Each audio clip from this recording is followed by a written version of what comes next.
ఎవరైనా సరే ఆరోగ్యంగా ఉండాలంటే శుభ్రత పాటించాలి. మరి శుభ్రత కావాలంటే ఎలిం ప్రొడక్ట్స్ వాడాలి. రాహుల్ హెగ్డే గారు కర్ణాటక రాష్ట్రానికి చెందిన ఆయన ఎక్కువగా సైబర్ క్రైమ్ మీద అదేవిధంగా ఇంజనీరింగ్ మీద ఎక్కువగా ఫోకస్ చేస్తారు. గతంలో సిరిసిల్ల పనిచేసి అదేవిధంగా సూర్యాపేట పనిచేసి ప్రస్తుతం ట్రాఫిక్ హైదరాబాద్లో ఉన్నారు. ప్రస్తుతం హైదరాబాద్లో తీసుకుంటే పరిస్థితి హత్యల కన్నా రోడ్డు ప్రమాదాల వల్ల చనిపోయే వారి సంఖ్య ఎక్కువగా ఉంది. కేవలం హైదరాబాదే కాదు, దేశవ్యాప్తంగా. అది 1, 2 కాదు, 1,50,000 మంది గత సంవత్సరం రోడ్డు ప్రమాదాల్లో చనిపోయారు. ఆ విధంగా రోడ్డు ప్రమాదాలు చనిపోకుండా ఉండాలంటే ఏం చేయాలి మనం? రోడ్డు మీదకి వచ్చిన ప్రతి వ్యక్తి ఇంటికి క్షేమంగా చేరుకోవాలంటే ఏం చేయాలి? కేవలం చనిపోవడం ఒకటే కాదు, ప్రమాదాల్లో కాళ్ళు చేతులు విరిగిపోయిన వాళ్ళ సంఖ్య కూడా దానికి 2 రెట్లు ఎక్కువ ఉంది. రోడ్డు సేఫ్టీ వీక్ ప్రధానంగా ఏం చెప్తుంది, రోడ్డు సేఫ్టీ ఎలా తీసుకోవాలి, ప్రతి వ్యక్తి ఇంటికి క్షేమంగా రావాలంటే ఏం చేయాలి అనే విషయాలతో పాటు సైబర్ క్రైమ్ మీద ఎక్కువగా ఆయనకి ఎక్స్పర్ట్ కాబట్టి సైబర్ క్రైమ్లో మనం ఎలాంటి జాగ్రత్త తీసుకునే విషయాన్ని సార్ నడి తెలుసుకుందాం. సార్ నమస్తే అండి. నమస్తే సార్, సాధారణంగా లా అండ్ ఆర్డర్ వేరు, ఎక్కువగా traffic, face of police traffic, correct. అటువంటి డిపార్ట్మెంట్ ఉన్నారు మీరు. అంటే లా అండ్ ఆర్డర్ చేశారు కానీ ట్రాఫిక్, ప్రతి వ్యక్తి రోడ్డు మీదకి వచ్చిన వ్యక్తి కానీ లేదంటే బయట దేశం నుంచి వచ్చిన వాళ్ళు కానీ ఫస్ట్ కనబడేది పోలీస్ ఇంప్రెషన్, పోలీస్ ఇమేజ్ అనేది ట్రాఫిక్ ఉంటుంది. అంత perfect department, 100% public useful department traffic. Correct. అటువంటి దానికి మీరు యూనిట్ ఆఫీసర్ ఉన్నారు కాబట్టి పబ్లిక్ చూస్తుంటే ఎలా కనిపిస్తుంటుంది, వాళ్ళ పర్సెప్షన్ ఎలాగ ఉంటుంది, ట్రాఫిక్ సెన్స్ ఉందా లేదా హైదరాబాద్ పబ్లిక్లీ? ఒకవేళ సెన్స్ లేకపోతే ఏం చేయాలి? ఇక్కడ ఎన్ఫోర్స్మెంట్ ఉంటుంది, ఇంజనీరింగ్ ఉంటుంది, ఎడ్యుకేషన్ ఉంటుంది. ఎన్ఫోర్స్మెంట్ మీ డ్యూటీ, ఎడ్యుకేషన్ మీ డ్యూటీ, కానీ ఇంజనీరింగ్ మీది కాదు. కానీ మీ డిపార్ట్మెంట్ వాళ్ళు రోడ్లు ఎక్కడ తవ్వినా ఏం చేసినా ముందు ఇంజనీరింగ్ డిపార్ట్మెంట్ కానీ మీ వాళ్ళే పనిచేస్తుంటారు. అంటే ట్రాఫిక్ పోలీసులు 3E కూడా చేస్తున్నారు. హైదరాబాద్ ట్రాఫిక్లో ఎలాంటి జాగ్రత్తలు తీసుకోవాలి?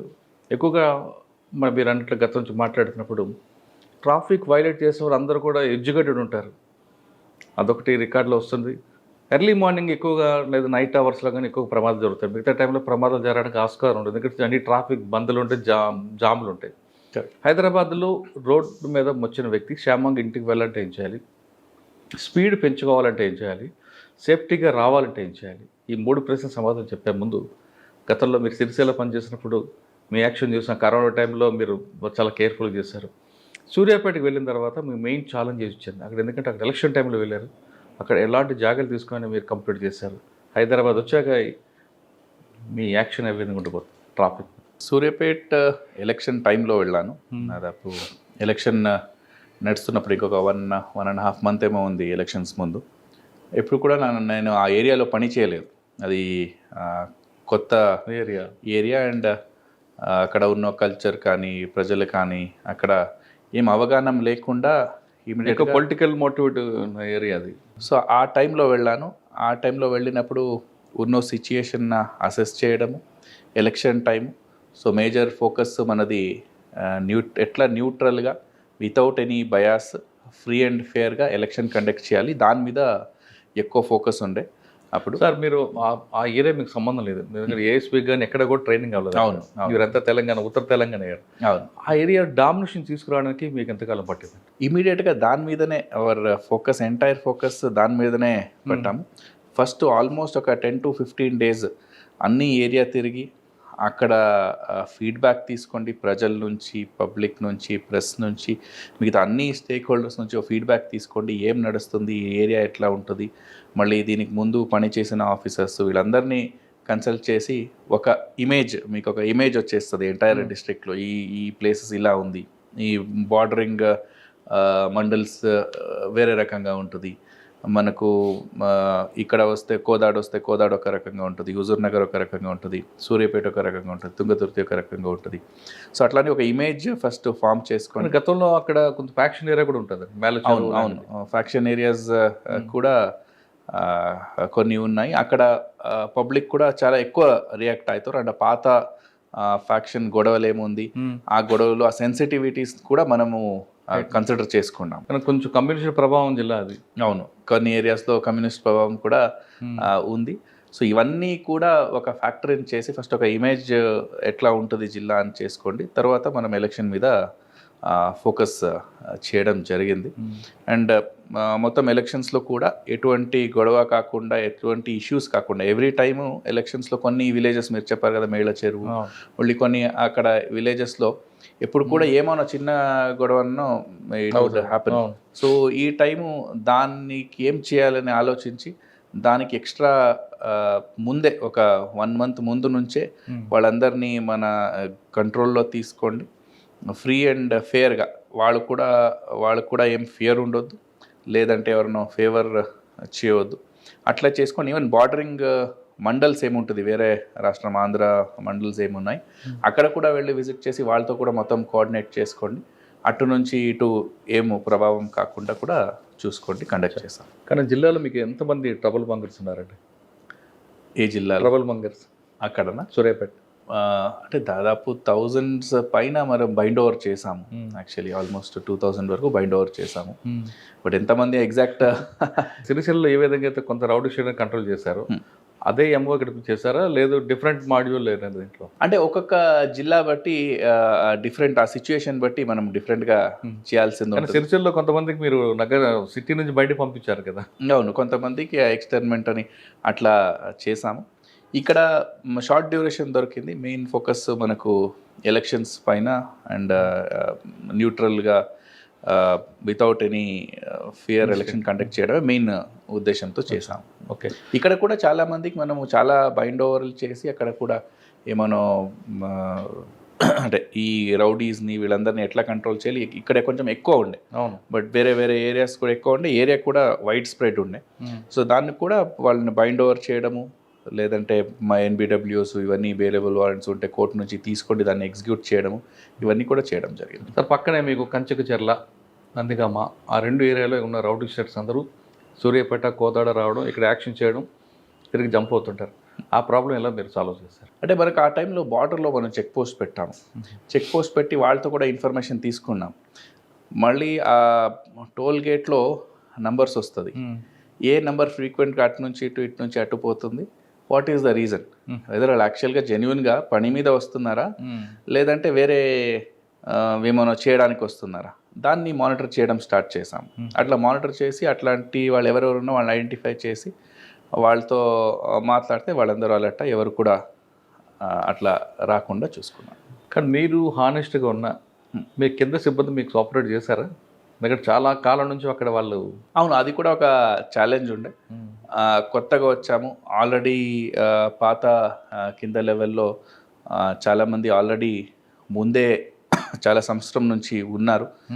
కాబట్టి అంటే ఒక సిస్టమ్ నడవాలంటే మనం అందరిని చేంజ్ చేస్తాము, అందరిని ఇచ్చేస్తామని చేయలేము. మనము ఉన్నో మ్యాన్ పవర్, ఉన్నో రిసోర్స్ని వాళ్ళని మనం ఎట్లా వాడుకోవాలి, how to manage them and regulate them and ensure that మన పర్పస్ ఏముంది, ఏమేమి ఉంది, దానికి వాళ్ళని ఎట్లా యూస్ చేసుకోవాలి, దాన్ని ఆలోచించి అట్లా టాక్ట్ఫుల్గా వాళ్ళని హ్యాండిల్ చేయడం జరిగింది. సార్, ఫస్ట్ డే అంటే జాయిన్ అయిన తర్వాత మొత్తం మీ ఎంటైర్ డిపార్ట్మెంట్ అందరికి మీటింగ్ పెట్టారు. మీటింగ్లో మీరు ఒక డైలాగ్ చెప్తారు, అందులో నేను తప్పు చేయను, మీరు చేస్తే నేను ప్రొటెక్ట్ చేయనన్నారట. అంతేగాని మీరు ఎవరు చేయొద్దు అని చెప్పకుండా నేను చెయ్యను మీరు చెయ్యొద్దు అనకుండా మీరు చేస్తే నేను ప్రొటెక్ట్ చేయను ఎందుకన్నారు? అంటే వాళ్ళ మైండ్లో ఆల్రెడీ అంటే అప్పుడు ఉన్న చేంజెస్ అయిన దాంట్లో ఆల్మోస్ట్ ఎస్పీ స్థాయి ఆఫీసర్స్ కూడా చేంజ్ అయ్యారు. సో వాళ్ళకి చెప్పాము, ఆల్రెడీ మానిటరింగ్ ఉంటుంది, క్లోజ్ మానిటరింగ్ ఉంటుంది, మీరు ఎటు పరిస్థితులు కూడా న్యూట్రల్గా ఉండాలి. యాజ్ పర్ ఫ్యాక్ట్ ఏం జరిగిన వాస్తవం మీరు చేయాలి, అదే మన పని. సో మీరు వేరే ఏమోనో పర్సనల్ ఉద్దేశం నుంచి వేరే ఏమోనో చేస్తే డెఫినెట్లీ ఎవరు కూడా వాళ్ళని ప్రొటెక్ట్ చేయలేరు. ఎందుకంటే ఎలక్షన్ అన్నది మన ఎంటైర్ డెమోక్రసీకి అది ఫౌండేషన్. సో ఆ దాంట్లో మనం ఒక చిన్న ఇది కూడా మిస్టేక్ కూడా చేయలేము, చేస్తే అది మన ఎంటైర్ సిస్టమ్కేనే ఎఫెక్ట్ అవుతుంది.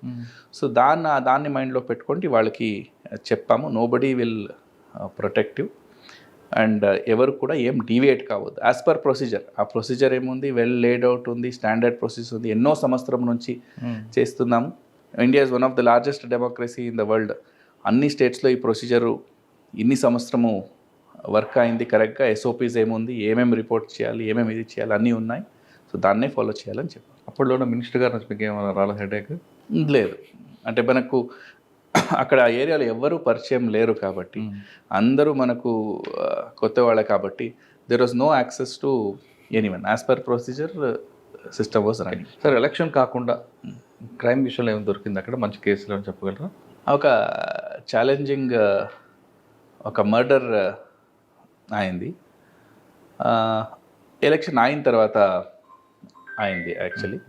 సో ఒక ప్లాన్ చేసి అతని మూమెంట్ని చూసి ఒక మెయిన్ రోడ్ పైన హైవే పైన వెళ్తున్నప్పుడు ఒక ఆటోలో వచ్చి డాష్ ఇచ్చి అతను కింద పడిన తర్వాత 2-3 అతన్ని ఆటోలో తీసుకొని వెళ్ళి మళ్ళీ యూటర్న్ చేసుకోండి, బార్డర్ క్రాస్ అయ్యి జగాయిపేట దగ్గర ఒక ఊర్లో ఒక ఇల్లు కిరాయికి తీసుకోండి ముందే ప్లాన్ చేసి హైదరాబాద్ నుంచి వచ్చి అతన్ని అక్కడ మర్డర్ చేసి దాన్ని మళ్ళీ ఒక బాక్స్లో పెట్టి దాన్ని వేరే దగ్గరకి ట్రాన్స్ఫర్ చేసి దాన్ని ఇది చేయడం జరిగింది. అంటే మీ దగ్గర కిడ్నాప్ సూర్యాపేట, మర్డరు ఆంధ్రాలో అండ్ అందరు కూడా బాడీ కూడా ఆంధ్రాలోనే దొరికింది. సో అందరు కూడా ఏమంటే ఇది జ్యూరిస్డిక్షనల్ ఇష్యూస్, కోఆర్డినేషన్, బట్ దాన్ని ఛాలెంజ్గా తీసుకోండి. అప్పుడు విజయవాడలో కూడా విజయవాడ పోలీస్ కూడా చాలా సహకరించారు. మనం కూడా మన దగ్గర ఉన్న ఇన్ఫర్మేషన్ అన్నీ ఇచ్చి కొంత టైం పడింది but we were able to. ఎలా దొరికిందండి? లీడ్ ఎక్కడ వచ్చేదండి మీకు? మీది కేవలం 363 కదా మీ దగ్గర, 302 అక్కడ ఉంది కదా. మొత్తం కేసు అక్కడ రిజిస్టర్ అయింది, 302 రిజిస్టర్ అయింది. అది అయిన తర్వాత మనం ఈ టోల్ గేట్స్లో ఏ వెహికల్స్ వస్తుంది, ఎట్లా వస్తుంది, ఇవన్నీ చూసి నంబర్స్ కూడా కొత్త నంబర్స్ తీసుకున్నారు.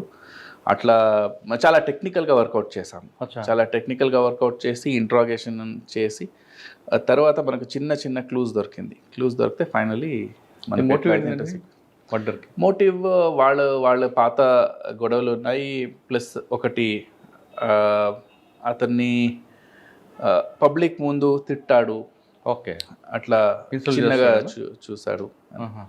That is the motive. అంటే మీరు మర్డర్ జరిగింది అక్కడ కానీ మీ దగ్గర కేసుకి లింకప్ అయిందండి అది? లేదు మొత్తం మీ కేసు ఫైల్గా ట్రాన్స్ఫర్ చేస్తారా? అది ఫస్ట్ మిస్సింగ్ కేస్ అయింది మన దగ్గర. మిస్సింగ్ కేసు అయిన తర్వాత మనకు ఐడియా వచ్చేసింది అక్కడ అయిందని. ప్లస్ ఆ తర్వాత మనం జగ్గాయిపేట అక్కడ పోలీసుకి చెప్పి అక్కడ మనకు హౌస్ కూడా ఐడెంటిఫై అయింది. అది అయిన తర్వాత ఇద్దరు కలిసి చాలా వర్కౌట్ చేశాము. బట్ ఇటు ఒక ఛాలెంజింగ్ ఆల్మోస్ట్ ఫిల్మీ స్టైల్లో. సార్ సూర్యాపేట అనగానే మీకు నేషనల్ హైవే, రోడ్ యాక్సిడెంట్స్, వాటి మీద ఫోకస్ అయ్యింది. సూర్యాపేట ఒక long stretch of national highway ఉంది. One of the busiest highway Vijayawada highway.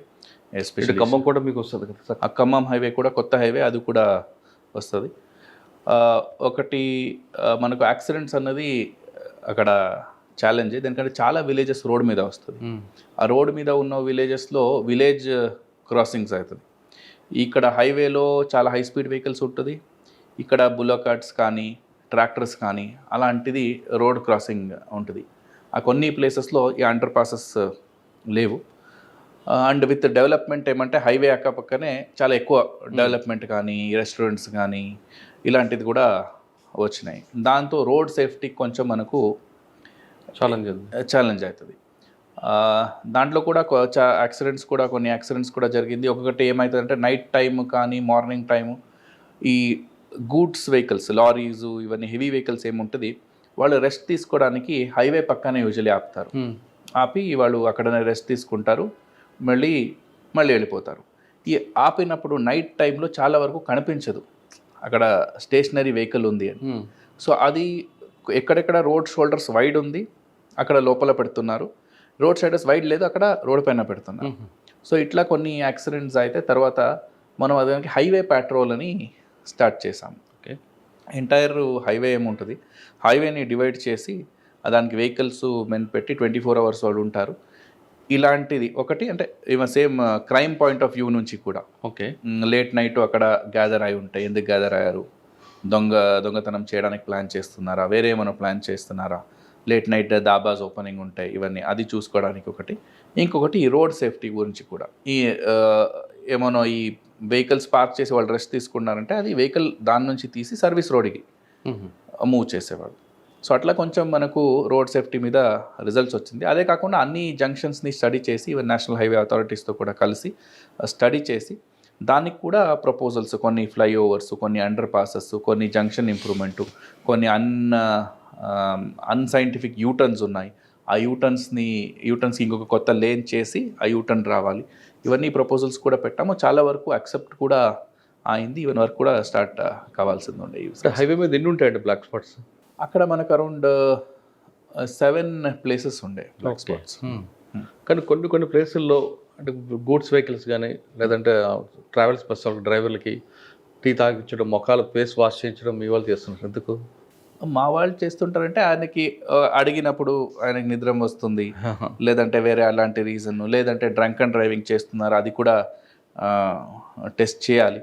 So ఇట్లా వేరియస్ రీజన్స్కి చేసి ఉండవచ్చు. కానీ సూర్యాపేట అనగా డాబాలండి ఎక్కువ. డాబా ఎన్ని గంటలకు క్లోజ్ చేయాలి, ఎన్ని గంటలకు ఓపెన్ చేయాలండి? సేమ్ దానికి వాళ్ళకేం సపరేట్ రూల్ ఏమి ఉండదు. నార్మల్గా రెస్టారెంట్స్ ఏ టైంకి క్లోజ్ చేయాలి అదే టైంకి క్లోజ్ చేయాలి. బట్ హౌఎవర్ అక్కడ హైవే పైన ఈ గూడ్స్ వెహికల్స్ కూడా మనము యూజువల్లీ సిటీ నుంచి స్టార్ట్ ఏదవుతుంది, సిటీ నుంచి ఏది రావాలి అది 10 o'clock లోపల అలో చేయం. ఇప్పుడు కూడా మనం 10 o'clock లోపల అలో చేయం హెవీ వెహికల్స్, ఎందుకంటే ట్రాఫిక్ ఎక్కువ ఉంటుంది కాబట్టి ఆ వెహికల్స్ అన్నీ వస్తే ట్రాఫిక్ ఇంకా కంజెషన్ అవుతుంది. సో 10 తర్వాత అలో చేస్తాం. సో కొన్ని అలాంటి వెహికల్స్ లేట్గా స్టార్ట్ అయిన వాళ్ళు డిన్నర్ చేయాలని ఉంటుంది, లేదంటే వాళ్ళకి మళ్ళీ ఇబ్బంది అవుతుంది. అట్లా లోకల్ సిచ్యుయేషన్ బట్టి అరౌండ్ 12 o'clock 1 o'clock వరకు వాళ్ళకి అవైలబుల్ ఉండేలాగా ఓపెన్ పెట్టాలి. సూర్యాపేట తర్వాత ట్రాఫిక్ అనగానే ఇక్కడ అందరికీ గుర్తుకొచ్చేది ట్రాఫిక్ జామ్లే. హైదరాబాద్ అనగానే చాలా భయంగా ఉంటుందండి. కరెక్ట్. మీకు ఏమనిపించిందండి? బెంగళూరుతో పోల్చుకుంటే బెటరా కాదంటారు? అంటే బెంగళూరుతో పోల్చుకుంటే చాలా బెటర్ ఉంది. మనకు యావరేజ్ స్పీడ్ కూడా తీసుకుంటే ఆల్మోస్ట్ ఈ పెద్ద మెట్రోపాలిటన్ సిటీస్లో Hyderabad is doing very good. ఎంత ఉందండి యావరేజ్ స్పీడ్? యావరేజ్ స్పీడ్ ఈ టైం 22 kilometers 24 kilometers ఎగ్జాక్ట్ నాకు బెంగళూరు గుర్తులేదు. బెంగళూరు తక్కువ ఉంది, 18 16 ఉంది. ఓకే, అంటే ఎగ్జాక్ట్ ఫిగర్స్ నాకు గుర్తు రావట్లేదు. బట్ రాగానే మీకు మెయిన్ ఛాలెంజ్ ఏమొచ్చిందండి? చూడగానే అది ఏంట్రా బాబు ట్రాఫిక్ అనుకున్నారా? అవును, వచ్చిన తర్వాత it is a new subject. ఇది మనకు లా అండ్ ఆర్డర్ క్రైమ్ లాగా కాదు, it is a totally different kind of subject. And as మీరు చెప్పారు, ముందే చెప్పారు, ఇట్ అఫెక్ట్స్ ఎవ్రీ వన్. అవును, crime may not effect every one, కొంతమందినే క్రైమ్ విక్టిమ్స్ ఉంటారు. బట్ ట్రాఫిక్ అన్నది ఫ్రైట్ ఫ్రమ్ స్మాల్ బేబీ నుంచి సీనియర్ సిటిజన్స్ అందరికీ ఎఫెక్ట్ అవుతుంది. స్కూల్కి వెళ్ళాలి, ఆఫీస్కి వెళ్ళాలి, అన్ని రోడ్ ఎవరు యూస్ చేస్తారో అందరికీ ఎఫెక్ట్ అవుతుంది. So the impact on the public is more. First స్టార్టింగ్లో మనకు కూడా ఈ సిస్టమ్ అర్థం చేసుకోండి, ట్రాఫిక్ ఇట్స్ సైన్స్. సో అర్థం చేసుకోవడానికి కొంచెం టైం పడింది. But any city over time develop అయి ఉంటుంది. ఇప్పుడున్న సిచ్యుయేషన్ ఇంకా 20 years అయిన తర్వాత ఉండకపోవచ్చు. So Hyderabad being a historical city, over hundreds of years it has developed. So దాంతో మనకు రోడ్స్ కానీ ఆ ప్లానింగ్ కానీ వేరియస్ టైమ్స్లో డిఫరెంట్గా ఉంటుంది. అప్పుడున్న సిచ్యుయేషన్కు ఇప్పుడున్న వెహికల్స్ ఇవి లాస్ట్ 20 years తీసుకుంటే కూడా ఇప్పుడు ఆల్మోస్ట్ 88 lakh వెహికల్స్ ఉన్నాయి. మనకు చాలా వెహికల్ డెన్సిటీ కూడా పెరిగింది. అండ్ రోడ్ స్పేస్ పెరిగిందండి. రోడ్ స్పేస్ కూడా పెరిగింది. బట్ దాని ఇప్పుడు ఒక ఇంట్లో ఒక 2-wheeler ఒక 4-wheeler ఉన్న ప్లేస్లో 2-3 4-wheelers అయింది. ఈవెన్ సింగిల్ పర్సన్ కూడా బయట వెళ్ళాలి అంటే 4-wheelers ప్రిఫర్ చేస్తున్నారు. Maybe due to various reasons. And use of public transport అది కూడా యూజేజ్ పబ్లిక్ నుంచి ప్రొపోర్షనేట్గా పెరగలేదు. ఇప్పుడు కొన్ని సిటీస్లో పబ్లిక్ ట్రాన్స్పోర్ట్ ఎక్కువ వాడుతున్నారు పబ్లిక్, కొన్ని సిటీస్లో తక్కువ వాడుతున్నారు. సో ఇట్లా వెహికల్ డెన్సిటీ, రోడ్ విడ్త్కు వెహికల్ డెన్సిటీకు this a difference. Vehicle density ఎక్కువ పెరిగింది. సో దాంతో మనకు కంజెషన్స్ అవుతున్నాయి. బట్ హౌఎవర్ దానికి సొల్యూషన్ కూడా చేస్తున్నాం. అంటే but that solution every time ఏమంటే ఒక ఇంజనీరింగ్ సొల్యూషన్ తీసుకుంటే ఒక జంక్షన్లో ఆ జంక్షన్ డెవలప్మెంట్ అంటే దానికి డిజైన్ చేసి రీడిజైన్ చేసి then that entire process again మనం జిహెచ్ఎంసీకి సబ్మిట్ చేసి జిహెచ్ఎంసీ నుంచి దాన్ని ఇంప్లిమెంట్ చేస్తున్నారు. So main reason is increase in ఒకటి vehicular density, one more complaints from the public. Major stakeholder దీంట్లో పబ్లిక్, ద రోడ్ యూజర్స్. ఆ రోడ్ యూజర్స్ వాళ్ళు ట్రాఫిక్ సెన్స్, ట్రాఫిక్ డిసిప్లిన్ ఎట్లా ఉంటుంది దాన్ని బట్టి మనకు కంజెషన్ కూడా తక్కువ కావచ్చు, లేదంటే ఇంక్రీజ్ కావచ్చు. అవును. ఇక్కడ ఒక జంక్షన్ ఉంది, if nobody respects the signal then definitely there would be a locking of vehicles. అంటే it is unavoidable situation. But because of lack of traffic discipline there is a jam. అదే అక్కడ traffic signal ఉన్నప్పుడు యాక్చువల్గా మీ norms ప్రకారం constable అవసరం లేదు. అవును, కానీ సిగ్నల్ ఉండాలి, కానిస్టేబుల్ ఉండాలి, ఆయన జంప్ చేస్తుంటాడు. అవును, ఎగ్జాక్ట్లీ. సో బేసికలీ మన తరఫు నుంచి అంటే ఫ్రమ్ ఆల్ పబ్లిక్ అది there should be a cultural change. అంటే ట్రాఫిక్ కల్చర్ అనేది ఒక రోడ్ అన్నది పబ్లిక్ స్పేస్. మన ఇంట్లో ఎట్లానో మనం ఉండొచ్చు బికాస్ ఇట్స్ అవర్ స్పేస్. అదే రోడ్కి వచ్చినప్పుడు మన బిహేవియర్ నుంచి వేరే వాళ్ళకి కూడా ఎఫెక్ట్ అవుతుంది. మన బిహేవియర్ నుంచి మనకొకరికి ఎఫెక్ట్ అయితే పర్లేదు, బట్ మనం సిగ్నల్ జంప్ చేస్తే వేరే వాళ్ళకి ఎవరికోనో ప్రమాదం కావచ్చు, నాకు కూడా ప్రమాదం కావచ్చు. సో నా బిహేవియర్ నుంచి, నా యాక్ట్ నుంచి వేరే వాళ్ళకి కూడా ఎఫెక్ట్ అవుతుంది. సో ఆయన బిహేవియర్ నుంచి ఇంకోటి కూడా నేర్చుకుంటాడు కదా, ఆయన జంప్ అయ్యాక నేను కూడా ఎందుకు వెళ్ళకూడదని. అవును, ఎగ్జాక్ట్లీ. అది బ్రోకన్ విండో థియరీ అని ఉంది మన పోలీస్లో. ఒక చిన్న అఫెన్స్ అంటే ఒక విండో బ్రేక్ అయి ఉంటే అక్కడ okay there is no law అని అనుకుంటారు. సో చిన్న చిన్న ఇష్యూస్ అవుతుంటే దాంతో పెద్ద క్రైమ్ కూడా అవుతుంది. సో ఈ చిన్న చిన్న వైలేషన్స్ నుంచి పెద్ద violations and large scale traffic indiscipline కూడా వచ్చే ఛాన్సెస్ ఉంటుంది. కానీ ఇక్కడ నుండి లా అండ్ ఆర్డర్ అంటే మనం ట్రాఫిక్లో వైలేటర్ ఎవరు ఉన్నారో, బట్ మీరు అన్నట్లయితే ఏదో బ్రోకెన్ విండో టైప్లో కానీ మనం కంట్రోల్ చేయకపోతే వాడు పెద్ద క్రిమినల్గా కూడా మారే అవకాశాలు కొంతమంది ఉన్నారు అంటారండి, వాస్తవం అంటారు? ఉంటుంది. అంటే ఇక్కడ సిస్టంలో మనం ఏదైనా మేనేజ్ చేయొచ్చు అనే ఒక భావన వాడికి స్టిక్ అయింది అనుకోండి. డెఫినెట్లీ. ఇప్పుడు ఒక ట్రాఫిక్ కానిస్టేబుల్, ట్రాఫిక్ ఆఫీసరు ఆ జంక్షన్లో ఉండి అతను సిగ్నల్ జంప్ చేస్తే ఆయనకి అథారిటీ మీద, రెగ్యులేటరీ అథారిటీస్, ట్రాఫిక్ అథారిటీస్ మీద ఆ రెస్పెక్ట్ పోతుంది. సో నెక్స్ట్ టైం ఏమనిపిస్తుంది, ఏం కాదులే, పర్లేదు, వెళ్ళిపోవచ్చు, మేనేజ్ చేసుకోవచ్చు, ఏం కాదు, మనం జంప్ చేస్తే కూడా వాళ్ళు ఏం చెప్పరు, అట్లా అని అనిపిస్తుంది. అట్లా అనిపించిన తర్వాత the same thing might get reflected with civil officers also. So దాంతో కూడా వాళ్ళు క్రైమ్ ఓకే చిన్నది కదా, ఇది చేస్తే ఏం కాదేమో అని ఆ చిన్నది మళ్ళీ తర్వాత కొన్ని ఇయర్స్ అయిన తర్వాత పెద్దగా మారుతుంది. సార్ హైదరాబాద్లో బాటిల్ నెక్ ఎన్ని ఉంటాయండి? ఎక్కువ జామ్ అయ్యేది బాటిల్ నెక్ నుంచి కదా. జామ్ అయ్యేదంటే స్పీడ్ తగ్గిపోతుంది. ఇప్పుడు ఒక రోడ్ని మనం ఎంత వైడన్ చేసి ఏదో ఒక దగ్గర ఆ బాటిల్ నెక్ ఉంటే మనకు ఆ బాటిల్ నెక్ పాస్ కావడానికి ఎంటైర్ రోడ్ వైడన్ చేసిన ఎఫర్ట్ అక్కడ it will be a waste because again there will be a bottle neck. Again vehicles will slow down and it is pure logic. ఇప్పుడు ఇక్కడ 4 lanes ఉంది, ముందు వెళ్ళిన తర్వాత 3 lanes 3.5 lanes అయితే definitely there will be slow down. So అట్లాంటి కొన్ని bottlenecks identify చేసాము. హైదరాబాద్ దీంట్లో around 17 bottlenecks. Black spots అండి? బ్లాక్ స్పాట్స్ ఉన్నాయి, నాకు ఫిగర్ ఎగ్జాక్ట్లీ గుర్తులేదు. But most of the accidents మనకు నైట్ టైంలోనే ఎందుకండి అవుతుంది. నైట్ టైం, మార్నింగ్ టైంలో వెహికల్ డెన్సిటీ ఎక్కువ ఉంటుంది. నైట్ టైంలో ఆఫ్టర్ 1, బిట్వీన్ 1 and 4 or 5 ఈ టైంలో వెహికల్స్ తక్కువ ఉంటుంది రోడ్ పైన, ఫ్రీ రోడ్ చాలా పెద్దగా ఉంటుంది. ఓవర్ స్పీడింగ్ చేయడము, లేదంటే ఆ టైంలో డ్రింక్ అండ్ డ్రైవింగ్ చేయడము, ఎవరైనా స్టంట్ చేయడానికి వెళ్ళడము, these are the main reasons why accidents are happening. And mostly they are happening during early hours between 1:30 to 4:30, 5 o'clock. Sir హైదరాబాద్లో ట్రాఫిక్ సిగ్నల్స్ తీసుకుంటే ట్రాఫిక్ వైలేట్స్, హెల్మెట్ లేదా signal jump, wrong route driving కానీ, drunk and drive కానీ, triple driving 9 ఉంటాయండి. ఈ 9 ఎక్కువ ఏ కేసుల మీద మీకు నమోతుంటాయి? అంటే వితౌట్ హెల్మెట్ కేసెస్ ఎక్కువ అవుతుంటుంది. అంటే విజిబుల్ కూడా ఈజీ. దీంట్లో ఏమంటే 2 రకంగా ఉంటుంది, visible violations, non visible violations. Okay, visible violation helmet వేసుకోలేదు, triple riding, cell phone driving, wrong రూట్లో వస్తున్నారు, సీట్ బెల్ట్ పెట్టుకోకపోవడం, ఇది విజిబుల్, జస్ట్ చూస్తే తెలుస్తుంది. లైసెన్స్ ఉందా లేదా, ఇన్సూరెన్స్ ఉందా లేదా, పొల్యూషన్ సర్టిఫికేట్ ఉందా లేదా, ఇది చూస్తే తెలియదు. వాళ్ళ డాక్యుమెంట్స్ చెక్ చేయాలి. సో ఇట్లా విజిబుల్, మళ్ళీ నాన్ విజిబుల్ వైలేషన్స్ ఉంటుంది.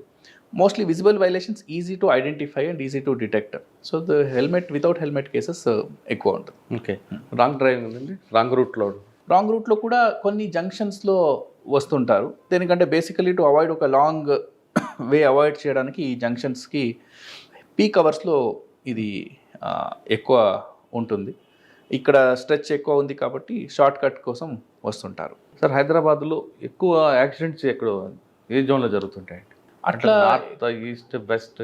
అట్లా ఏం అంటే అట్లా వీ కెనాట్ క్లాసిఫై బికాజ్ ఆ రోడ్స్ ఏముంది, వైడ్ రోడ్స్ ఎక్కడ ఉంది అక్కడ మనకు జరిగే ఛాన్సెస్ ఎక్కువ ఉంది. ఎందుకంటే వెహికల్ డెన్సిటీ తక్కువ ఉంటుంది, ఆ టైంలో జరిగే ఛాన్సెస్ ఉంది. ఈ స్లో మూవింగ్ వెహికల్స్ యాక్సిడెంట్స్ అయితే కూడా చిన్నగా టచ్ కావచ్చు, but there won't be any అంటే పర్సన్కి ఏం ఇంజురీస్ కాకుండా ఉంటుంది. సార్ రోడ్డు మీద వెహికల్ వెళ్తుంటుంది, ఒక యాక్సిడెంట్ అవుతుంది, మీరు అంటే మేజర్ ఆర్ మైనర్, అక్కడ ఉన్న డ్రైవర్ ఏం చేయాలి? రోడ్డు మీద ఆపి డిస్కస్ చేస్తే వెనక వాళ్ళందరికీ జామ్ అవుతుంది, అది చేయమంటారా? లేదు వెహికల్ పక్కకు తీసుకొని ఫోటో తీసుకొని కంప్లీట్ ఇవ్వమంటారా? ఇప్పుడు వెహికల్ యాక్సిడెంట్ అయింది without any reason, it's an accident, purely accident, and ఎవరికి ఇంజురీ కాలేదు. ఇంజురీ కాలేదంటే they can both of them then they can claim insurance, వాళ్ళు రిపేర్స్ చేసుకోవచ్చు.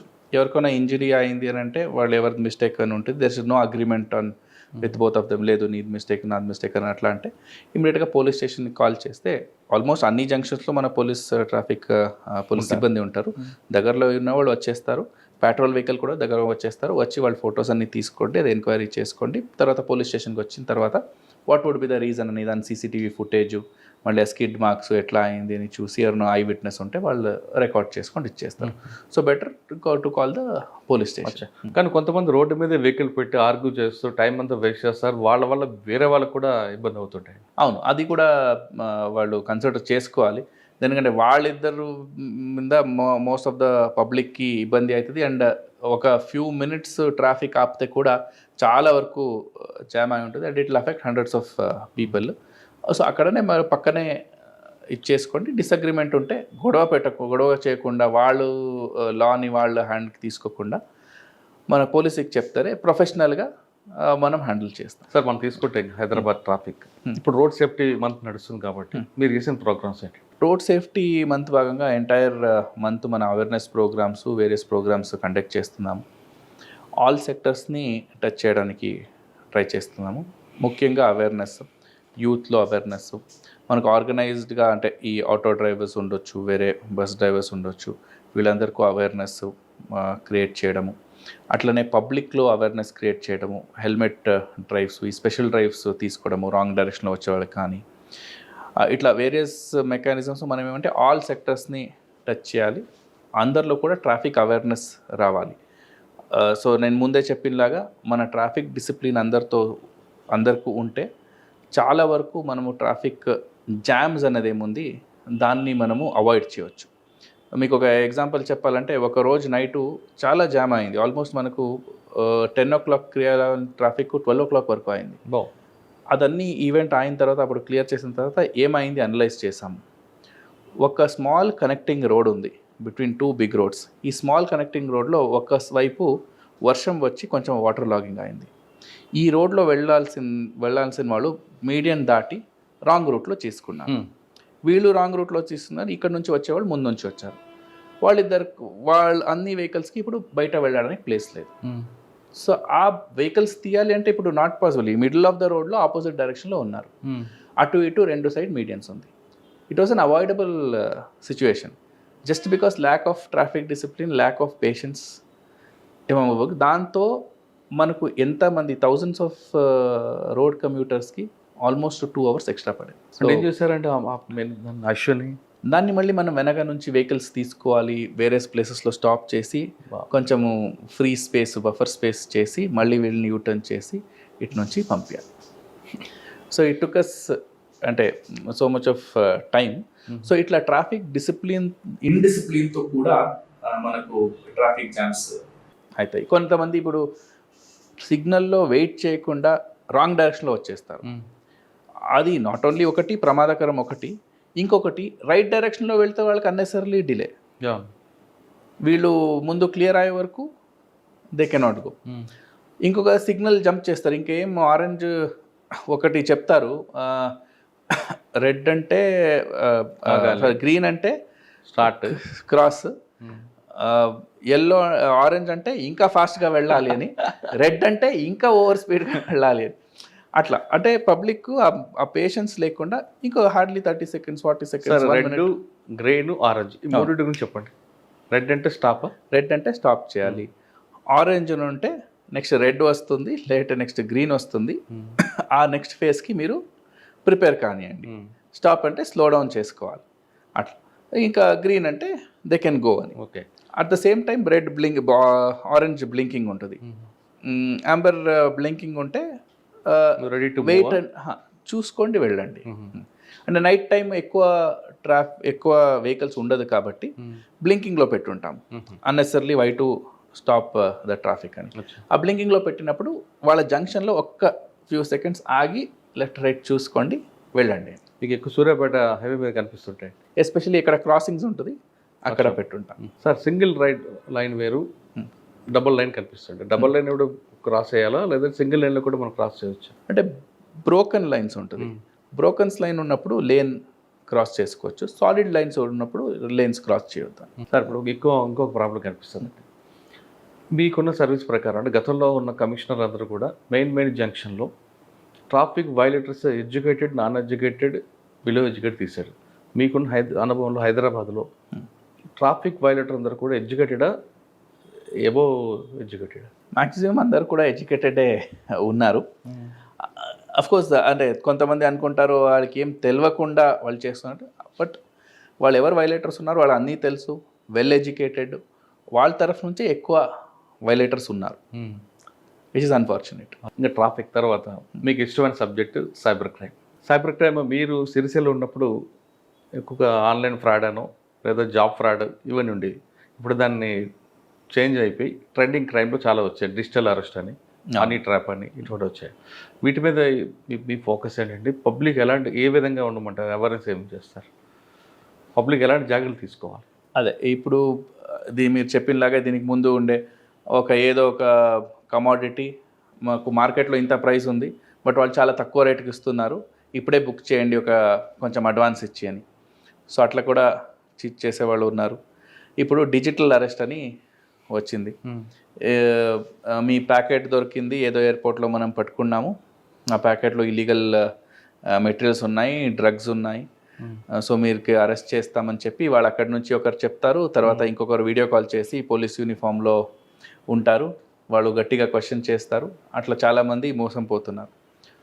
ఫస్ట్ ఆఫ్ ఆల్ ఏమంటే మనము ఆఫ్లైన్ వరల్డ్లో ఎంత జాగ్రత్తగా ఉంటాము, ఎవరైనా వచ్చి ఏమైనా చెప్తే ఒక 10 క్వశ్చన్ అడుగుతాం వాళ్ళకి. బట్ అదే ఆన్లైన్ అయితే ఎందుకో పబ్లిక్ ఇమీడియట్గా వీక్ అయిపోతున్నారు, ఇమీడియట్గా సబ్మిట్ అయిపోతున్నారు. సో అట్లా కాకుండా మనము జాగ్రత్తగా ఉండాలి, ఎవరు నమ్మ అవసరం లేదు. అలాంటి సిచ్యుయేషన్ ఉంటే నియరెస్ట్ పోలీస్ స్టేషన్ అడగొచ్చు, ఇట్లా అంటున్నారు నిజమా కాదా ఫైండ్ అవుట్ చేయండి అని. ఎవరో ఫోన్ చేస్తే, ఎక్కడి నుంచో ఎవరో ఫోన్ చేస్తే మనం ఇమీడియట్గా వాళ్ళకి సబ్మిట్ అయ్యి మన డీటెయిల్స్ అవసరం లేదు. ఫిజికల్ అరెస్ట్ ఉంటుందా, డిజిటల్ అరెస్ట్ ఉంటుందా? ఫిజికల్ అరెస్టే ఉంటుంది, డిజిటల్ అరెస్ట్ పోలీసే చేస్తారు. అది కూడా పోలీసే చేస్తారు, చేసి రీజన్స్ చెప్తారు. చేయడానికి ముందు మీ ఫ్యామిలీ మెంబర్స్ ఫోన్ నెంబరు, వేరే ఎవరికో ఫోన్ నెంబర్ మీరు ఫోన్ చేయాలి, ఎవరికి చెప్పాలంటే అవన్నీ ప్రొసీజర్ ఫాలో చేస్తారు. వాళ్ళ ఐడి కార్డు ఉంటుంది, యూనిఫామ్లో ఉంటారు, లోకల్ ఆఫీసర్స్ ఉంటారు, లోకల్ ఆఫీసర్ సపోర్ట్ ఉంటుంది వేరే దగ్గర నుంచి వచ్చి ఉంటే. బట్ అట్లా కాకుండా ఫోన్లోనే అరెస్ట్ చేస్తాము, ఫోన్లోనే మీరు బిజీ చేస్తారు. ఫస్ట్ ఆఫ్ ఆల్ ఆ ప్యాకెట్ మనదే కాదు అన్నప్పుడు మనం ఎందుకు భయపడాలి? When we're on the right side of the law భయపడే అవసరమే లేదు. దొరికింది అంటే నాది కాదు, అది ఎవరు పంపించారు వాళ్ళని అరెస్ట్ చేయాలి, నేనే వాపస్ కంప్లైంట్ ఇస్తాను మీ మీద, ఎట్లా అది నా పేరు మీద ఎట్లా వచ్చింది అది అడగాలి. అంటే లాజికల్లే కదా, ఏదో కొరియర్ వచ్చింది అని అంటారు, ఏదో ఒక కంపెనీ పేరు చెప్పి ఈ కంపెనీ నుంచి కొరియర్ వచ్చింది, ఆ కొరియర్ పట్టుకున్నప్పుడు దాంట్లో డ్రగ్స్ ఉంది అని అంటారు. అది మీరు బుక్కే చేయకపోతే మీకు అది డ్రగ్స్ అంటే ఏమని తెలియదు, అలవాటు లేదు, ఏం లేదు అని అంటే మళ్ళీ ఎందుకు దానిపైన అంత టెన్షన్ అవసరం లేదు. అది ఏమేమి ఉంటే కూడా దానికి ప్రొసీజర్ ఉంటుంది. ఇఫ్ ఇట్ ఈస్ రాంగ్, మీది కాదు, వేరే వాళ్ళు ఎవరో మీ పేరు మీద పంపించారంటే కూడా law will take its own, ఇది తెలిసిపోతుంది, మన ఇన్వెస్టిగేషన్లో తెలిసిపోతుంది. సో అంత పానిక్ అయ్యో అవసరం లేదు. బట్ ఆ యూనిఫామ్లో చూసి వాళ్ళు ఎవరో వేరే దగ్గర నుంచి, ఢిల్లీ నుంచి మాట్లాడుతున్నాము, సిబిఐ నుంచి మాట్లాడుతున్నాము, అని క్రైమ్ బ్రాంచ్ మాట్లాడుతున్నాం. క్రైమ్ బ్రాంచ్తో మాట్లాడుతున్నాము, ఢిల్లీ పోలీస్ నుంచి మాట్లాడుతున్నాము, ఏదో ఒక స్టేట్, వేరే స్టేట్ చెప్తే ఐడియా లేకుండా వీళ్ళు వేరే దగ్గర నుంచి వస్తారేమో అని అంటుంటారు. అసలు అట్లా కాకుండా మన తెలంగాణ పోలీస్ కన్సల్ట్ చేయాలి. లోకల్ పోలీస్ స్టేషన్కి కాల్ చేసి అడిగితే కూడా చెప్తారు డీటెయిల్స్. అట్లాంటి ఏమైనా ఉంటే లోకల్ పోలీస్ స్టేషన్కి ఫస్ట్ ఇన్ఫర్మేషన్ వస్తుంది. అచ్చా సార్, హనీ ట్రాప్ అది కూడా ఇప్పుడు ఆన్లైన్ ఎవరో పరిచయం అయ్యారు వాళ్ళకి, ఇప్పుడు ఆఫ్లైన్ ఫ్రెండ్స్ అంటే వాళ్ళు ఎవరు ఏంటి ఎక్కడి నుంచి వచ్చారు మళ్ళీ ఇంటరాక్షన్ ఏమైనా ఉంటుంది. ఆన్లైన్ ఉన్నప్పుడు ఏ ఫోటో ఉంది వాళ్ళ కాదా ఫస్ట్ ఆఫ్ ఆల్ తెలియదు. తర్వాత వాళ్ళు పరిచయం ఉండరు, ఎక్కడ ఉన్నారని అడ్రస్ తెలియదు, ఏం తెలియదు, అది ఎవరు హ్యాండిల్ చేస్తున్నారో తెలియదు. సో ఇట్లా చాలామందికి ఇట్లా ఫ్రెండ్ రిక్వెస్ట్ పంపించడము, ఫ్రెండ్షిప్ కావడము, తర్వాత వాళ్ళతో మాట్లాడడము, ఫొటోస్ షేర్ చేసుకోవడము, ఇవన్నీ కూడా నడుస్తుంది. దాంతో తర్వాత హనీ ట్రాప్ కూడా అవుతున్నారు. కొన్ని ఆ వీడియో కాల్స్ కూడా వస్తుంది, కొన్ని కేసెస్ కూడా అట్లాంటిది కూడా ఉంది. ఆ వీడియో కాల్ చేసినప్పుడు అక్కడ ఆపోజిట్ సైడు ఎవరు ఉంటారు, పర్సన్ నూడ్గా ఉంటే ఇమీడియట్గా ఈ వీడియో కాల్ తీసిన తర్వాత ఇమీడియట్గా స్నాప్షాట్ తీసుకుంటారు. ఆ స్నాప్షాట్ తీసుకోండి, మళ్ళీ కంప్లైంట్ ఇస్తాను లేదంటే మీ ఫ్యామిలీ మెంబర్స్కి పంపిస్తానని బ్లాక్మెయిల్ చేయడము, ఇవన్నీ కూడా చేసి దాంతో ఎక్స్టార్షన్ కూడా చేస్తున్నారు. ఆన్లైన్ కొంచెం చాలా జాగ్రత్తగా ఉండాలి. మన పర్సనల్ ఇన్ఫర్మేషన్ ఎప్పుడు కూడా డిస్క్లోజ్ చేయవద్దు. ఇప్పుడు కొంతమంది ఎవ్రీ ఫ్యూ మినిట్స్ అప్డేట్ చేస్తుంటారు, I'm at airport, I'm at this hotel, I'm at ఇది అని. సో మన ప్రైవసీ కూడా మనం మెయింటైన్ చేయాలి. సో దాంతో వాళ్ళు ఏం చేస్తున్నారు, ఎక్కడ ఉన్నారు, ఊర్లో ఉన్నారా లేరా, ఇప్పుడు ఒక దొంగతనం చేయాలి అంటే వాళ్ళ ప్రొఫైల్ ఫాలో చేస్తుంటే నేను లేదు I'm at the airport, I'm at so and so place, so and so state అంటే ఇంట్లో ఎవరు లేరని తెలిసిపోతుంది. సో అట్లా చాలా ఇన్ఫర్మేషన్, అన్నెసరీ ఇన్ఫర్మేషన్ మనం బయట పెడుతున్నాం. ఓకే, అలా చేయకుండా ఉండాలంటారు. చేయకుండా ఉండాలి. అండ్ ఇంకొకటి ఏమంటే ఆ ఫేమ్ ఏముంది సోషల్ మీడియాలో, ఆ ఫేమ్ గురించి చాలామంది వేగపడుతున్నారు. అంటే ఎంతమంది ఫాలోవర్స్, ఇంతమంది లైక్ చేయాలి, ఆ లైక్ చేయడానికి మనం ఏమానో కొత్తది చేస్తాము. ఇప్పుడు ఈ ట్రెజర్ అంటని కొంతమంది అక్కడ డబ్బులు పడేసాను అని సోషల్ మీడియాలో పెట్టడము, ఇట్ ఈస్ జస్ట్ ఫర్ వాళ్ళకి ఏమంటే లైక్స్ వస్తాయి, ఇది వస్తాయి సోషల్ మీడియాలో, దే గెట్ సమ్ పేమెంట్, ఇవన్నీ ఉంటుంది. బట్ దాన్ని ఫాలో చేసుకొని అందరూ కూడా అట్లనే చేయడానికి వెళ్తే వాళ్ళ కెరియర్ కానీ వాళ్ళ లైఫ్ కానీ దాంట్లో it is not good for them. Okay, especially youth. Okay sir, ఇంకోటి ఇన్వెస్ట్మెంట్ ఫ్రాడ్ దాన్ని నమ్మొచ్చు అంటారా? అదే సేమ్ థింగ్, ఇన్వెస్ట్మెంట్ ఎక్కువ రిటర్న్స్ వస్తుంది, తక్కువ టైంలో ఎక్కువ రిటర్న్స్ వస్తుంది. ఇప్పుడు మనకు సబ్జెక్ట్ నాలెడ్జ్ ఉండి చేయడం ఒకటి. ఇప్పుడు వేరే వేరే బిజినెసెస్ చేస్తారు, వాళ్ళకి ఒక ఐడియా ఉంటుంది ఈ బిజినెస్ అంటే ఇది ఇది ఇది ఇది ఇంత ప్రాఫిట్ వస్తుంది అని. అదే ఇప్పుడు ఏమంటారు, ఏదో స్టాక్లో చేసేస్తే సడన్గా అది చాలా పెద్దది అయిపోతుంది. సక్సెస్ స్టోరీస్ చూపిస్తారు, మేబీ కొన్ని సక్సెస్ స్టోరీస్ నిజం ఉండొచ్చు, but at the same time everyone cannot become that. ఇప్పుడు క్రికెట్ ఆడతారంటే everybody cannot become Sachin Tendulkar. So అట్లా సక్సెస్ స్టోరీస్ డెఫినెట్లీ ఉండొచ్చు, ఇన్వెస్ట్మెంట్ దీంట్లో కానీ స్టాక్ మార్కెట్లో కానీ ఉండొచ్చు, but everybody cannot become that unless until మనకు సబ్జెక్ట్ నాలెడ్జ్ ఉంది, అందుని వెరిఫై చేసి వాళ్ళు ఎట్లా ఇంత ఇస్తారు అని పరిచయం ఉండాలి, ఫిజికల్గా చూడాలి. ఓన్లీ ఆన్లైన్లోనే టెలిగ్రామ్ గ్రూపు, వాట్సాప్ గ్రూప్లో యాడ్ చేస్తారు, ఒక 2 సారి కొంచెం ఎక్కువ రిటర్న్స్ ఇస్తారు, థర్డ్ టైం రిటర్న్స్ వస్తుంది కదా అని ఎక్కువ పెడతారు, తర్వాత రెస్పాన్స్ ఉండదు, మళ్ళీ వాళ్ళని ట్రేస్ చేయడానికి ఉండదు, వాళ్ళ ఒక ఫోన్ నెంబర్ ఉండదు, ఏముండదు, అక్కడ ఉన్నది వర్చువల్ నెంబర్రా ఏం నెంబరు ఎవరికి ఐడియా ఉండదు. తర్వాత మన దగ్గర వచ్చిన తర్వాత దాన్ని డిటెక్ట్ చేయాలంటే it is very time consuming. Again అది ఎవరు ఉన్నారు, ఎక్కడి నుంచి ఉన్నారు, VPN యూస్ చేశారా, యాక్చువల్ ఇది ఉందా, ఇవన్నీ చూడాల్సి it is very time consuming. Sir ఫైనల్గా చెప్పండి, హైదరాబాద్ పబ్లిక్కి యాజ్ అ ట్రాఫిక్ డీసీపీగా మీరు ఇచ్చే అప్పీల్ ఏంటి, మీరు చేసే అప్పీల్? హైదరాబాద్ పబ్లిక్కి అందరూ కూడా ట్రాఫిక్ డిసిప్లిన్ పాటించాలి. ట్రాఫిక్ డిసిప్లిన్తో మన ఇంటర్నల్గా మనకు ట్రాఫిక్ రూల్స్ పాటించాలని మైండ్కి వస్తే చాలా వరకు మనకు యాక్సిడెంట్స్, జామ్స్ దీన్ని అవాయిడ్ చేయవచ్చు. మన తరఫు నుంచి కూడా మనం ఏమేమి చేంజెస్ చేయాలి, ఏమేమి రెగ్యులేట్ చేయాలి అవన్నీ కూడా చేస్తున్నాము. మన మెయిన్ ఎయిమ్ కూడా హైదరాబాద్ ట్రాఫిక్ పోలీస్ నుంచి main aim is not regulation, main aim is not enforcement, it is purely regulation. So మన focus first priority is ensuring that public goes from one place to the other place at a very short minimum time as much as possible అని. So ఆ మోటోతోనే మనము work చేస్తున్నాము. దీనికి అందరూ సహకారం కావాలి. కొన్నిసారి పబ్లిక్ నుంచి కూడా చాలా నెగటివ్ ఫీడ్బ్యాక్ వస్తుంది. అంటే అన్నెసర్లీ ఆపుతున్నారు అంటే there will be some reason.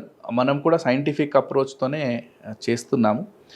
So traffic compliance, traffic discipline అన్నది and cooperation to traffic police అందరూ కూడా చేయాలని కోరుకుంటున్నాను. హైదరాబాద్లో ట్రాఫిక్ జాములు ఉండకూడదు, లేదా హైదరాబాద్లో రోడ్ల మీదకి వెళ్ళిన వాళ్ళు క్షేమంగా ఇంటికి రావాలంటే ముందు మన వైపు నుంచి స్టార్ట్ చేయాలంటున్నారు రాహుల్ గారు. ఎప్పుడైతే మనం కరెక్ట్గా ట్రాఫిక్ రూల్స్ పాటిస్తామో ఎక్కడ కూడా జాములు జరగవు. అదేవిధంగా రోడ్డు మీదకి వెళ్ళిన వ్యక్తి క్షేమంగా ఇంటికి వచ్చే మార్గం కూడా ఉండదంటూ చెప్తున్నారు. మనం ఎక్కడైతే ట్రాఫిక్ జామ్స్ పెడతామో తర్వాత జరిగే పరిణామాలు కూడా మనమే కారకులు అవుతాం. కాబట్టి ముందు ట్రాఫిక్ డిసిప్లిన్ పాటించినట్టు రాహుల్ హెగ్డే గారు చెప్తున్నారు. ఇది రాహుల్ హెగ్డే గారితో ఎక్స్క్లూజివ్ ఇంటర్వ్యూ. వచ్చే వారం మరో గెస్ట్తో మళ్ళీ కలుద్దాం. నమస్తే. Thank you sir. Thank you.